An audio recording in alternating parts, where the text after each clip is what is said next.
All right, there we go. I've been working on my green screen technology, Yeah, um, that's pretty good. and I just realized this keeps happening. It keeps using the same pencil. I pointed at it with my pencil, but my pencil is this, Oh, the okay. same color as the screen. Is the So background. using it Yeah. as a pointing thing is It's like an invisible. Yeah. right. I could very easily switch pencils, but I just don't want to because this is like I have this fancy It's magic kind of pencil. fun too. You can like just like make that line disappear. Right. It makes me think of the that Critical Role intro where they're like, "And you got your invisible wand." And I'm like, "Yeah, I got my invisible wand. I cast some spells."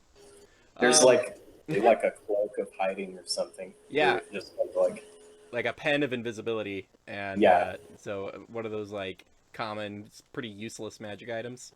Um, but like very niche, possibly right. could When you need a change the whole game. cloak that billows, man, nothing's gonna do it but a billowing cloak. Um, Very true. yeah.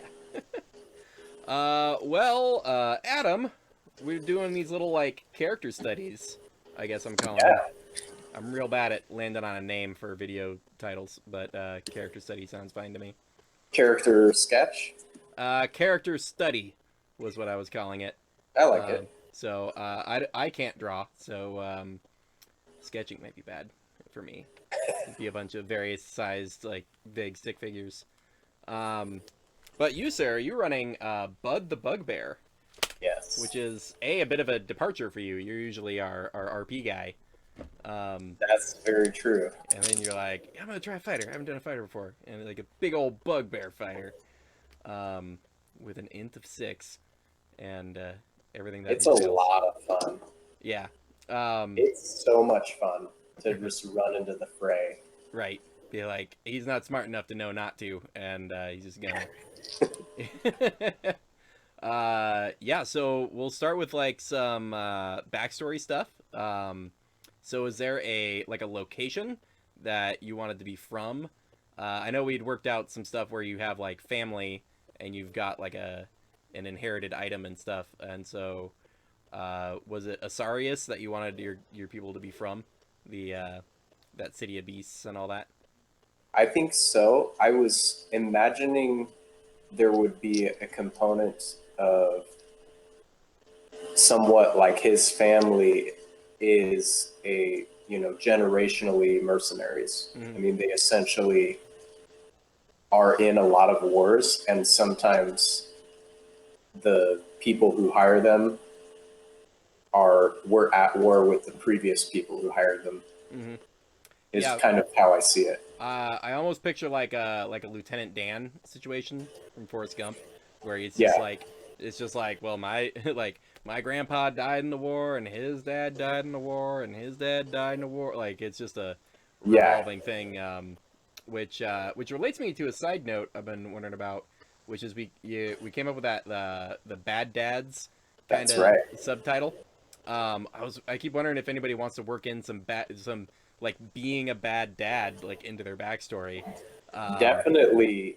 it's like the So Bud would have maybe before he left his home, mhm, maybe he, had a night out right. with the other bugbears. The thought that I had with Bud, just because of some stuff we had established already, was that maybe in his like tribe or his like family unit or whatever, that it's sort of tradition where you'll have kids, but it's one of those it takes a village scenarios taken to sort of an extreme where you have a kid and then you just like hand them off to like the aunts and uncles and cousins and being like Sure. I got stuff to kill, so you guys watch the kid. Um, Yeah.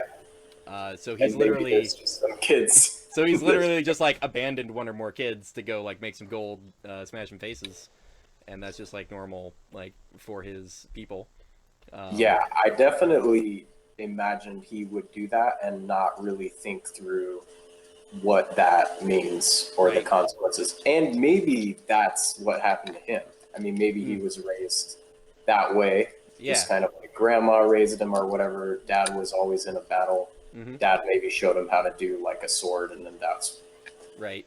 maybe Well, punched him around. and with so many like generations of like dads like going off to war and like dying out while they're out in war, and like moms and aunts and everybody, like there's a fair chance of anybody just like, well, I'm off to do this job and I may or may not die while I'm out there, so good luck, kid. Sure. Um, so yeah, that could be a fun tie-in. Or maybe the guy that he always called dad Mm. was like the one who, killed his dad or some, I don't know, Maybe. maybe side by side. I could see it as a he got like dad got killed, and then it's just part of the culture where it's like, well, I mean, if a guy that you party with dies, you're supposed to go like watch his kids. Sure. Um, Yeah.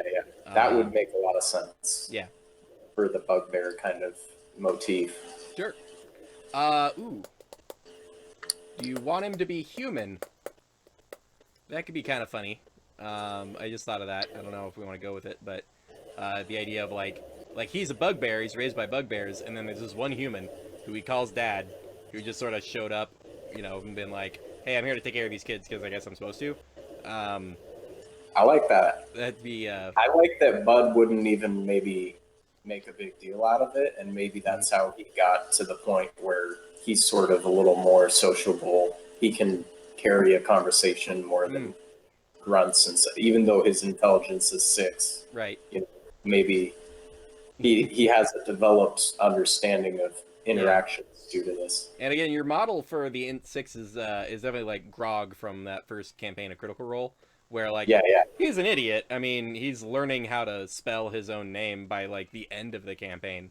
But that's the extent of it, though. The like he's never paralyzed with inaction due to stupidity. He just sort of like will pay too much or will charge after someone he maybe shouldn't. Like he knows that when you throw something, it goes that way. He's not like completely a fool, but he may be in a business transaction might be a fool. Right. But who knows? I think that'd be fair to say.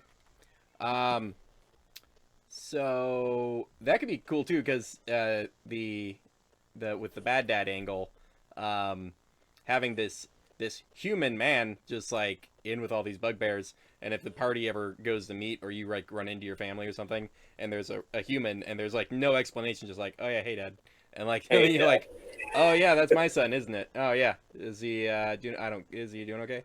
I don't know, it's fine. I love that. I really like that idea. Right. Like, here's a handful of gold. I'm gonna go back to killing stuff, and like just like walks away, and everybody goes, "You just walk away from your kid," and like barely a pat on the head. Like, what was that about? So yeah, that could be some fun angles to go with. I like that, and he could have his own reasons for why he's like a surrogate father to all these bugbears running around. Right. Yeah, that could be. There could be realistically, there could be like teenage bugbears around that Bud has been a pseudo dad to, and when he's been a little older, and it's just not his. It's one of those like it's not his responsibility to raise his kid. That's the community's responsibility. Sure. He doesn't consider himself like special to that child in any way. But now that he's like, I could see your kid having a flip of that, since like your dad is sort of raising that kid. So some human sensibilities go in, and then by like so many years in the future, maybe that kid might have a complex where he's picked up some human morality on like the dad being gone constantly. Yeah.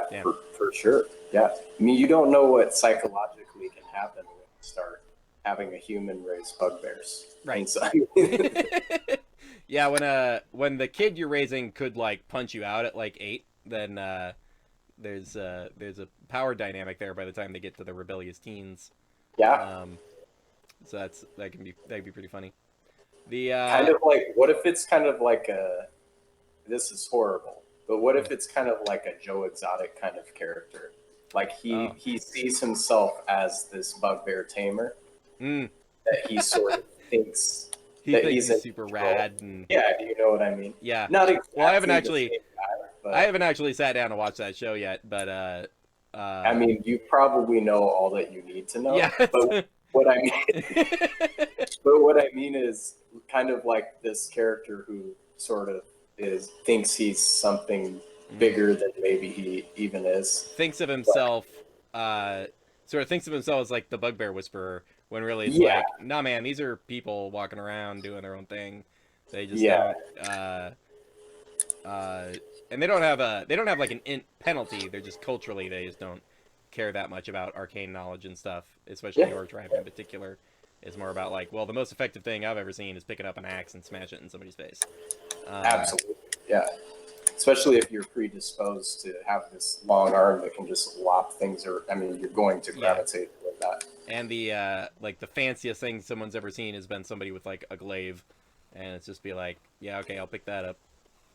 Yeah. Um, that's a good segue into part two, sort of with the build questions. So I know the one thing that kind of interested you on the Bugbear Fighter idea was like, oh, cool, they'll have these like as far as on a build perspective, Yeah. the extra reach on that, and then kind of leaning into it with polearm with a glaive, and going like, Or yeah, yeah, some sort of. I don't know if polearm would be. I think, like as far as a feat goes, mm, with things like that, I don't know if there would be a good feat that could um, do anything more so than that. well, I know But the polearm is fun. polearm master is good. So it kind of leads into like future feat and multi-class options that you might want to go into.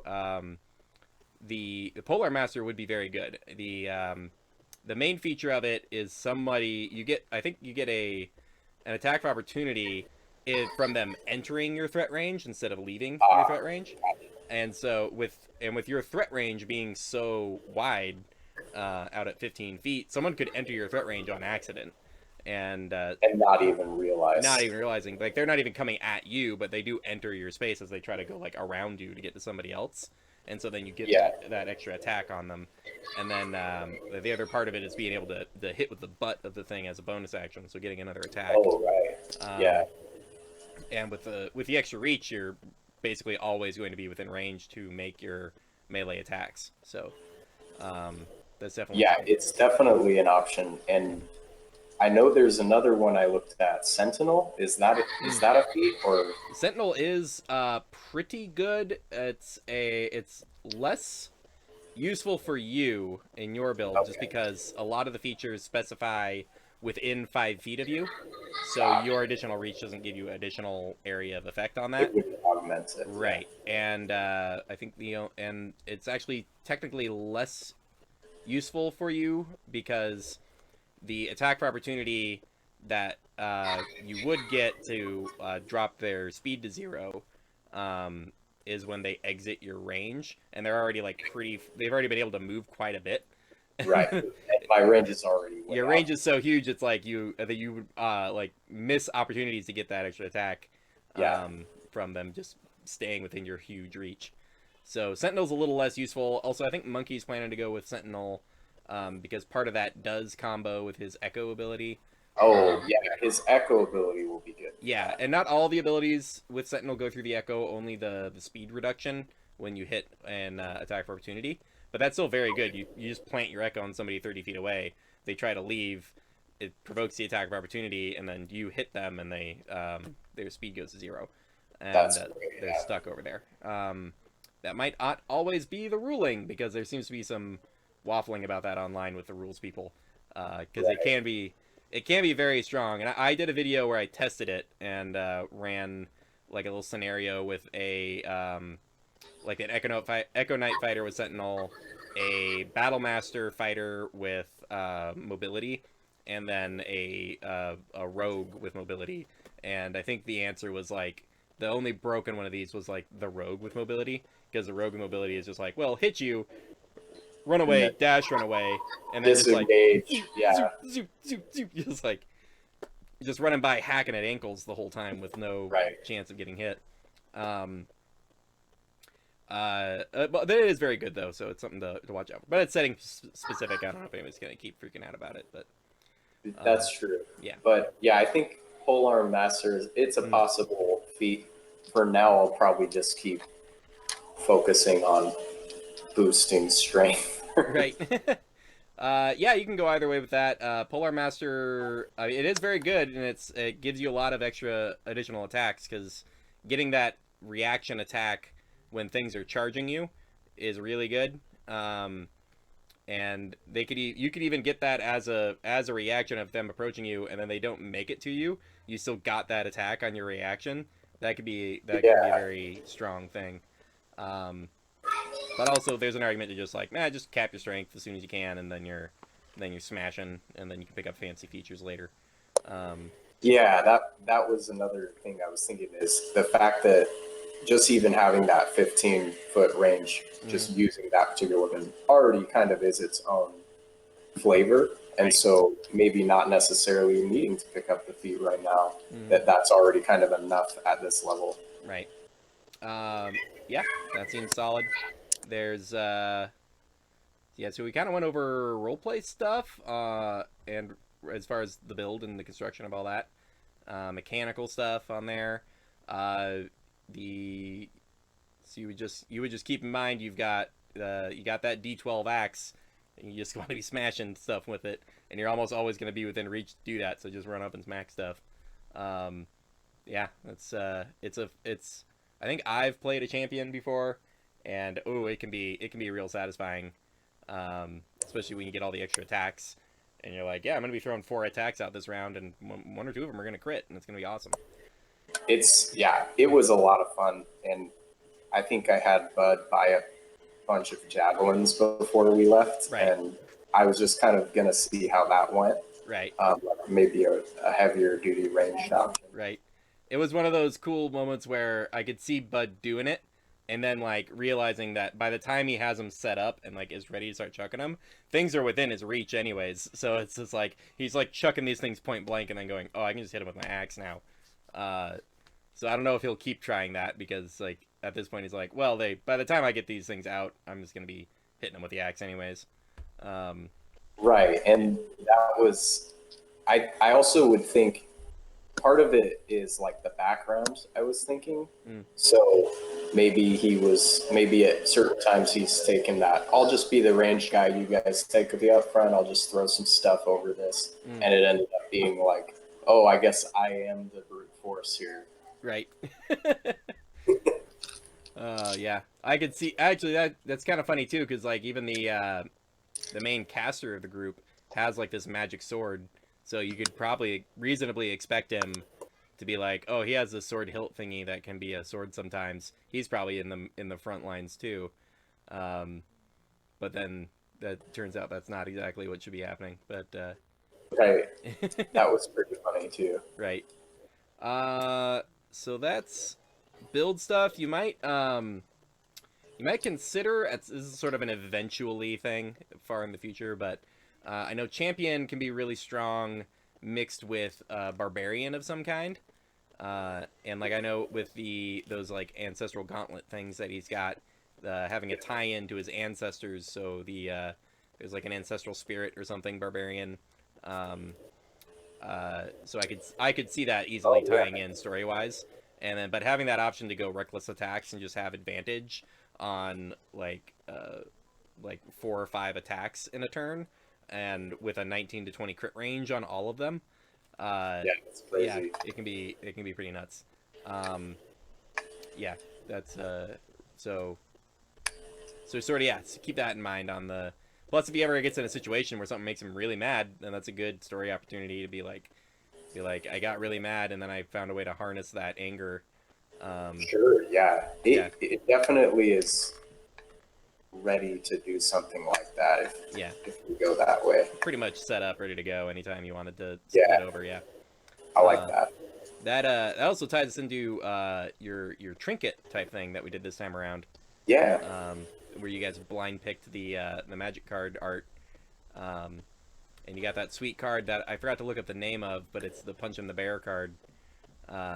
And I always like I have some I sold most of my Magic Gathering stuff a couple months ago, but I had some draft trash and around where I'm like, oh, these are like 5 cent cards, and I was like, that one I was the bear punching card. I've always just like, it's a really fun draft card, or it was when it was out, and it's just like it's not a great magic card. It's like a fight card, and it's like 2 or 3 mana. Like it's not efficient at all, but it is like Right. you get like a bonus to attack and you punch a bear.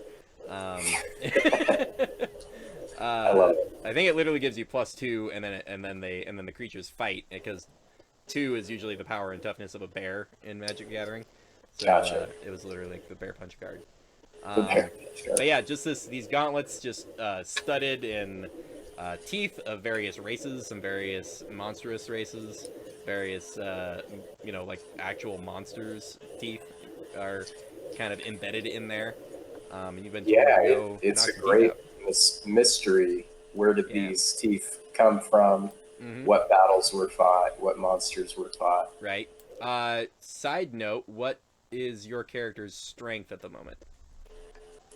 Strength at the moment You know, off the top is of your head, or I think it's 18. 18. Okay.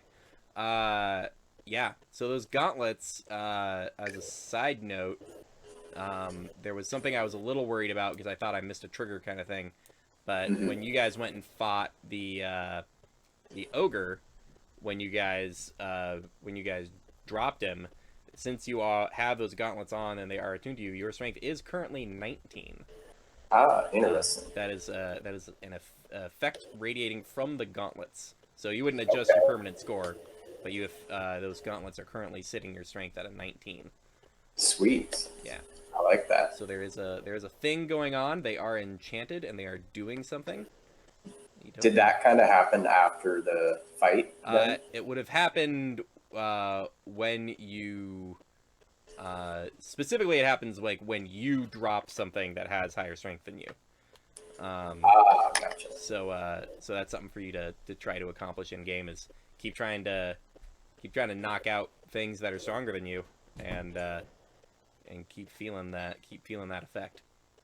Yeah, very cool. Yeah. I like that he would have kind of this side mission, Right. and even though it's less of the role playing type of character I've done before, Hmm. but it's still I've noticed like even the fact that when Doug's character had mine come along with him to the store, Hmm. it's just like the dynamics that take place are Mm. just absurd because he said it and he tried to talk to me in such a way. Hmm. I was like, he's not really explaining this in an obvious way.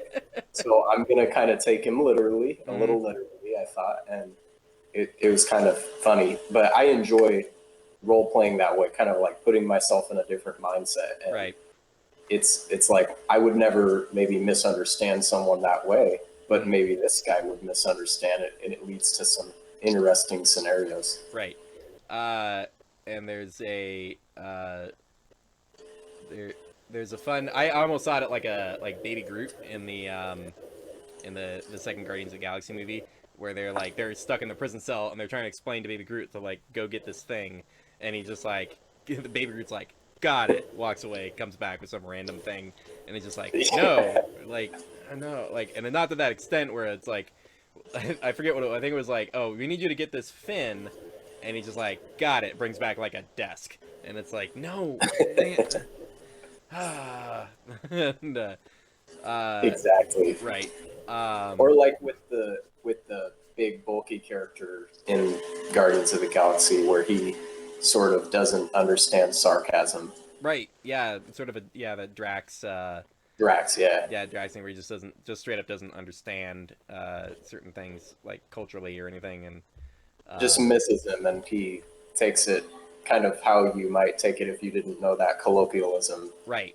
Oh man, I felt like that in real life today, where my wife was like, "Can you go get me some black or some what is it, like black milk tea?" And I was just like, "I some what?"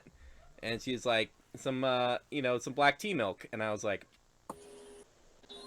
Never, never heard of it. "Not, I'm not connecting with like," and she wanted some black tea with milk, and I was just like, "Oh, okay." And like we had like a pitcher of tea in the fridge, and we had milk, and she was like, "Give me some black tea milk," And I was just like, Black tea milk. tea milk, and they go get boba a lot, and I don't. I mean, I think boba's fine, but it's just not for me. But yeah, you're just not versed in So that. I'm just like, can I get you something? And she's like, black milk tea, and I'm like, what? And so I I could, love yeah, Bud might just say yes, and then yeah, and then just like go walk away, and then just like take milk and like put it in the stove and like get it boiling, and like put some tea bags in it, and like try to brew Black tea with milk, Milk. black Yeah, tea and milk, and like I love boil it, that. come back with like half curdled like drink, and like, what is this? Be like, I made black tea with milk, and it's like, what? I love the potential for that, and Mhm. and that is a lot of fun. Just that extra dynamic for the group, maybe Mm. that they might have to spell things out a little extra and Right. make a few mistakes until they realize. Right. Yeah. I think a lot of us have anybody with like kindergarten age kids, or we're like having to teach them math now, and um, and I used to teach, and I'm still sitting here like I get like the kindergarten lesson, and I'm like, all right, let's sit down and hunker down and focus for 30 minutes, and it's taken like a week for me to be like, oh, like, yeah, that's not happening. Like, I Yeah, think this is yeah, where I completely revamp our expectations. for Um, sure. And I definitely get that because I've mhm, got I've got the kindergartner, and it's like, right. yeah, right now, especially with Hmm. homeschooling. I Yeah. mean, And our everyone's my district's done a great job of like lessons are pretty straightforward. They have links to videos. They sent home resources. They did an excellent job getting everything set up as best they could. But you take someone who's never had to teach kindergartners, on a regular basis, and you're like, all right, now teach kindergarten. You're like, all right, I'm doing what I can. Um, totally. I'll definitely try to bring in some of that kindergarten flavor at times because I'm dealing with it every day. Right. So And it it's not a lack of ability to reason. They just miss things, and then antics can ensue if there's nobody there to be like, no, no, no. What I meant was like to do this. Um, and yeah, it's not always a catastrophic consequence putting them in charge of something, but also unconventional maybe. right. Yeah, that's a fair analogy. I love that. They're fully capable of language. And they can if they pause for a second and take a moment, they can then express their idea that they meant in a way that makes sense to other people. But if you got them like on the spot trying to whip through something, it's sort of like, hold up, what? So yeah, we got a good. That's a good. I think that's a good framework for Bud.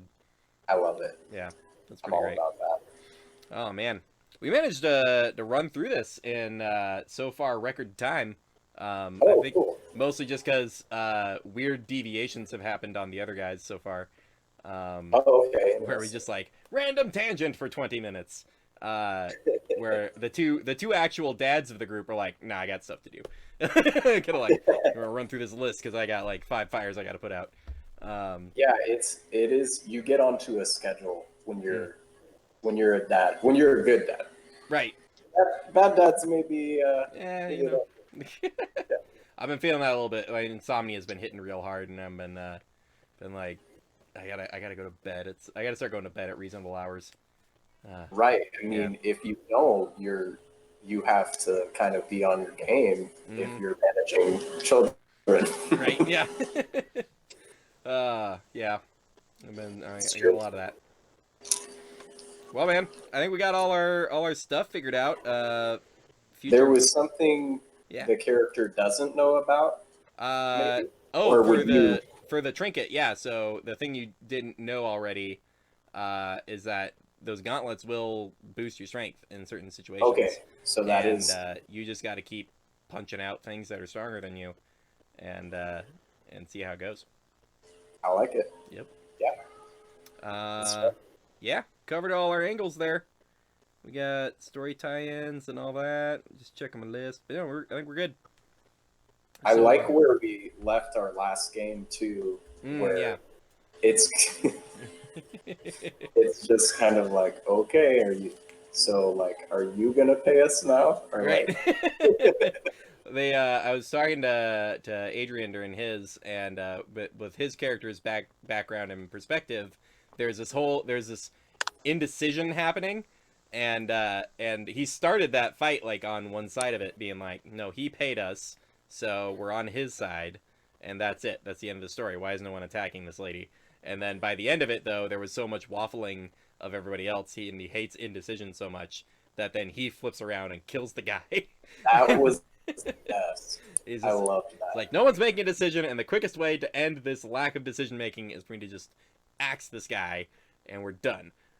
It was so surprising, and but as far as Bud went, he's just like, we've got to replace those camels. Like as long as somebody's paying for that, we Right. can just keep I trucking can along. see I could see Bud always being stuck on whatever is a problem that hasn't been resolved yet. And so Yeah, there's new problems. There's people throwing magic around, people flying, people dying, but he's still like, well, we still haven't resolved this camel issue. And this is like, I can't be expected to move on to new problems. I've got to find camels. Like, we're still down 2 camels. Like, no one's explained to me how that isn't resolved yet. Like maybe the priorities are a little bit different than the others. I kind of see it as like as an intellectual thing where he's just stuck on whatever is like he's not terrible at helping solve problems, but when a problem occurs, he needs to resolve that before he can mentally like fully move on to Yeah, other things. And so I could see that as like a running kind of, theme, yeah, like a single processing, right? and then we'll move to the next thing. Right. With the like the building is on fire and he's like fixing the sink kind of thing.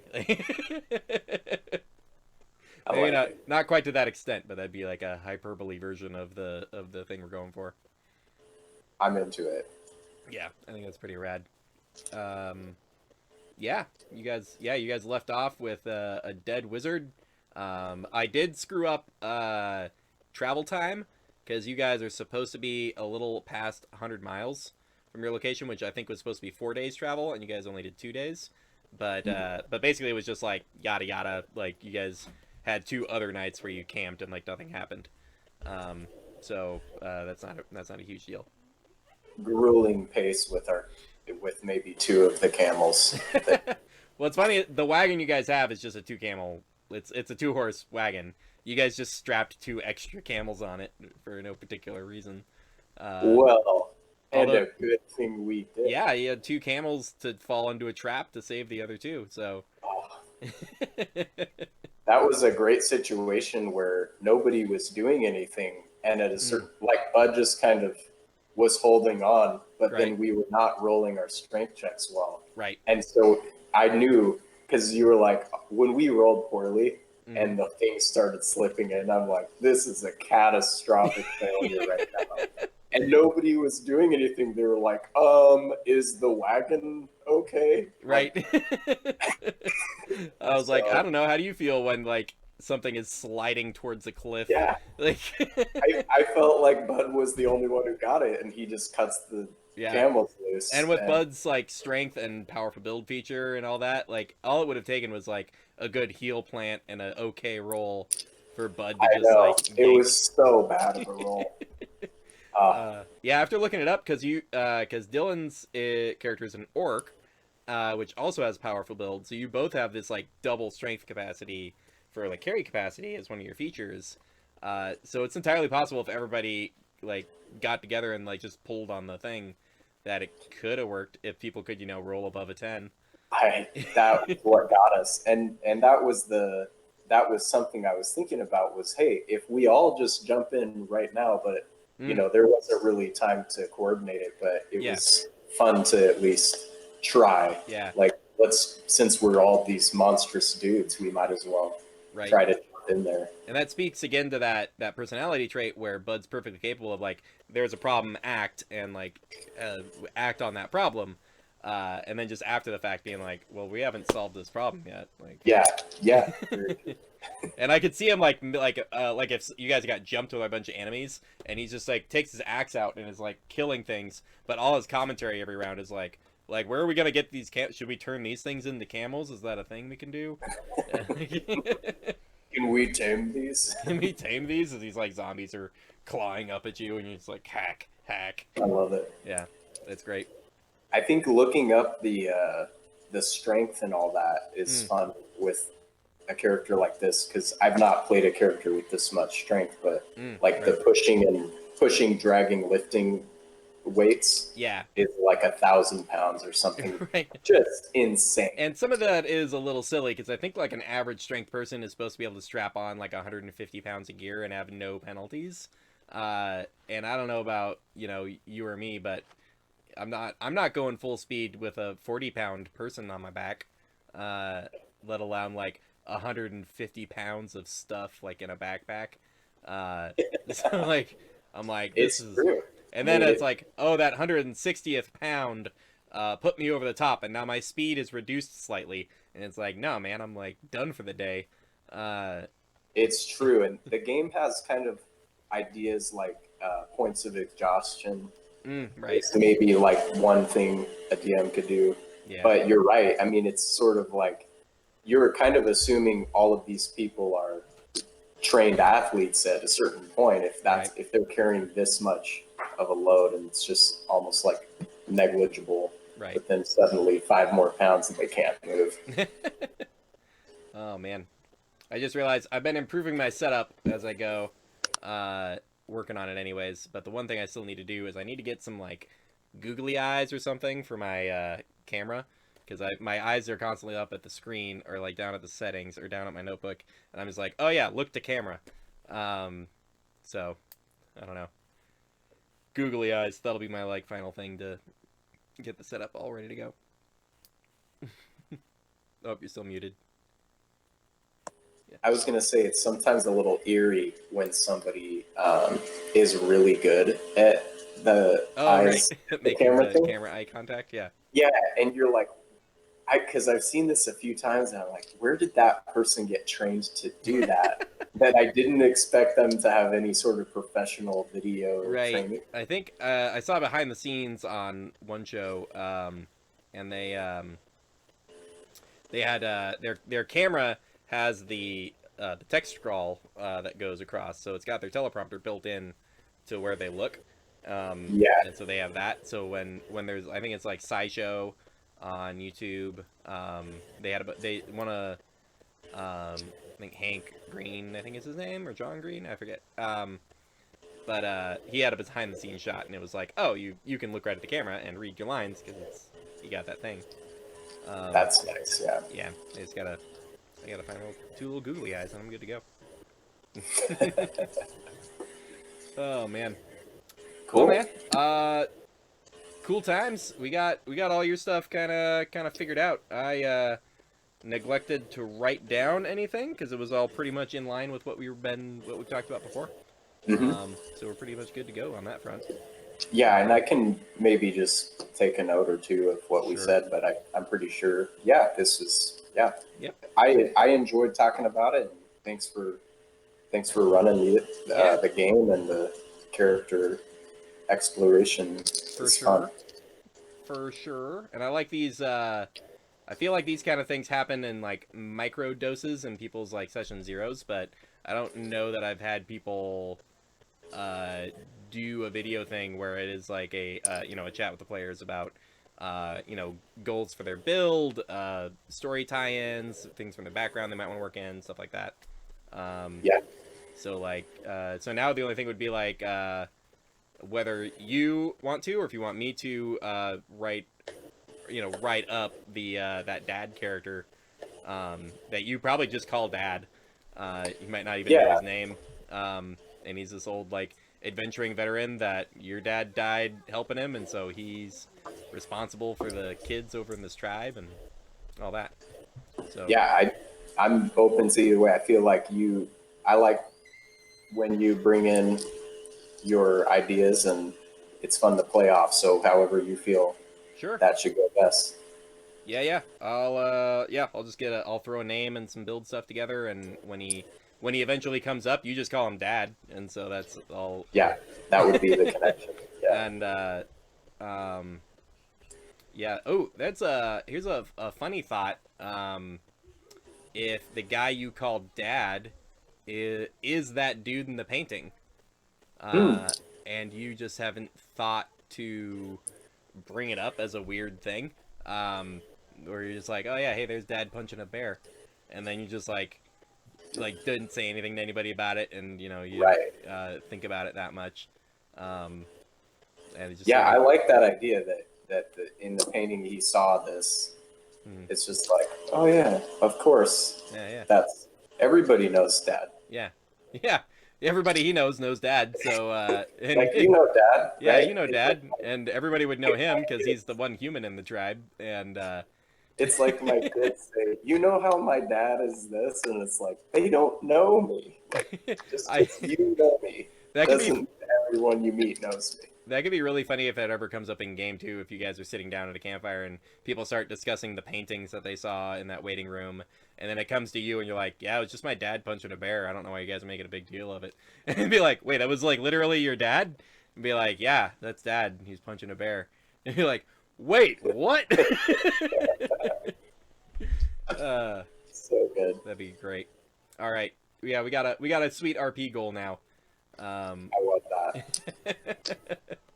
That's great. All right. Thanks, man. I'll let you All right, go. thank you. Get the kids to bed Peace. and all that. I'll see you Yeah, Sunday. thanks so much. All right, peace, Jeff. See you Sunday. Later.